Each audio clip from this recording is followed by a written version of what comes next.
So it seems as though Jeanie Buss is positioning and angling to take back full control of the Lakers organization and what her father Jeanie Buss has built by not bowing down to the bronzexuals, Your Highness, King James. Okay, now me, a person that studies the chess game of life, it seems that Jeanie Buss and Rob Pelinka are looking to checkmate LeBron James.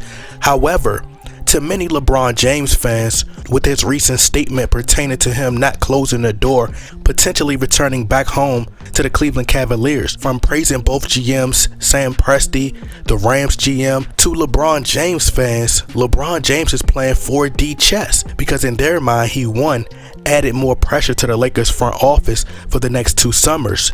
2, he boosted Bronny James' draft stock and offering the rights to his farewell tour, and 3, he opened up the door of a possible Cavs return where they have young talent where it puts him in a position to be able to contend for a championship ring. However, while this seems like the perfect world and a win for the LeBron James lovers, LeBron James is still under contract with the Los Angeles Lakers, which means ultimately the Lakers have the power to trade LeBron James wherever he truly desires, or maybe not where he desired to be. The Lakers are in position to acquire as many assets for LeBron James in a trade that they may view as a treasure chest.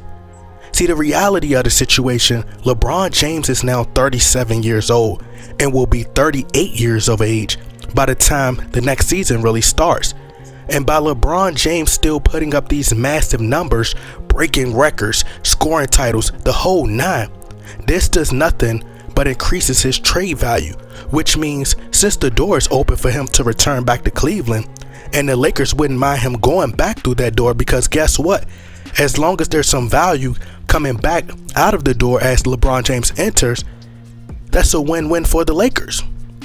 Which means the Lakers could be inclined to ask for Darius Garland, Kevin Love, and as many first-round draft picks that the Cleveland Cavaliers have to offer in the proposed trade offer, which means the Cavs will have to give up a whole lot in a swap for LeBron James.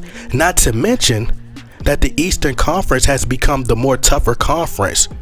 So the Cleveland Cavaliers will essentially become weaker by trading all their assets for LeBron James. Shout out to the channel Too Raw for Sports. It's a channel that I frequently watch. He even brought up the idea that LeBron James could possibly go play for Sam Presti in the OKC Thunder, and how they have all these draft picks. But I don't think that that's LeBron James' mindset. I think that LeBron James was looking to go back to Cleveland, right? So I think that what could end up happening is it could be a 3-team trade where it sees Russell Westbrook going back to the OKC Thunder for some draft picks. So that would work in the favor of the Los Angeles Lakers. But I'll get more in depth with that later on. The Cleveland Cavaliers, if LeBron James so happened to go back to Cleveland, they will become weaker by trading all their assets. LeBron James is already unable to carry this team that is superstar driven. He failed to mold, help, and make the young core that he played with around him better in his first year with the Los Angeles Lakers.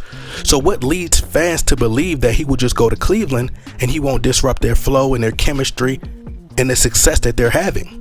Now, we've seen what happens, but here's where LeBron James went wrong. And if you could read in between the lines of his statement about going back to Cleveland, he basically said, I'm not going back for the money.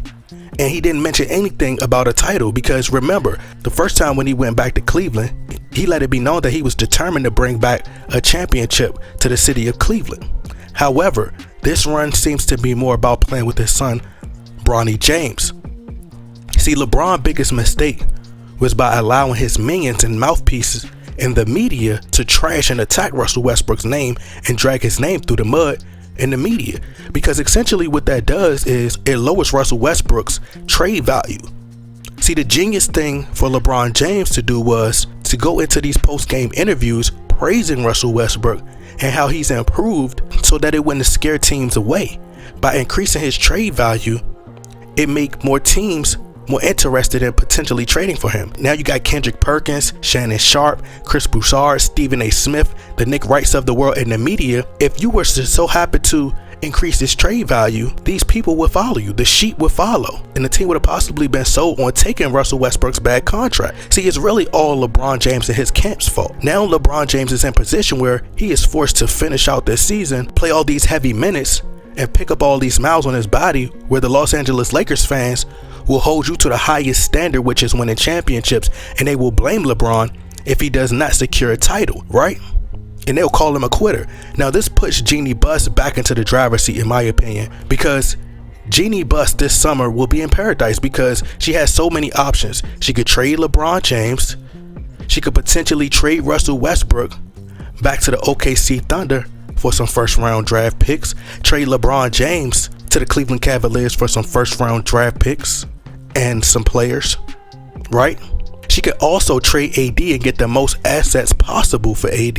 Or she could just trade LeBron and build around Russell Westbrook, try to get Bradley Beal, Anthony Davis, and Kevin Love, right? Or just start from scratch to the draft. Just so many options. Or, like I said, they could start from scratch and either sign Bradley Beal, then wait next year and pair him with Kawhi Leonard in 2023. Because we know that Kawhi Leonard truly wants to be a Laker. He just didn't want to play alongside LeBron James. Either way you cut a slice of the dice, that Jeanie Buss could checkmate LeBron James. Kiss the ring. And lastly, this is for all you bronzexuals out here, okay? LeBron James should be the one that's thankful, not us, for the Lakers organization allowing him to step foot in the real king, Kobe Bryant kingdom. Right? In Kobe Bryant's kingdom. Because as much as you guys like to believe that LeBron James graced us with a title and we didn't get no title since 2010, which is a decade, blah blah blah, must I remind you that before Shaq and Kobe, our last ring was in 1988, which proves no matter how long it takes, the Lakers will always be in position to get back on top. So let's not act like LeBron James was just going to stay in Cleveland, because as I recall, LeBron James had a hard time attracting stars at Cleveland. He wouldn't have been able to carry that Cavs team at the following year and go up against the Toronto Raptors with Kawhi Leonard in 2019, because he couldn't even carry the young guys to the playoffs his first year as a Laker. So show some respect to the most beloved, historic, luxurious franchise in NBA history.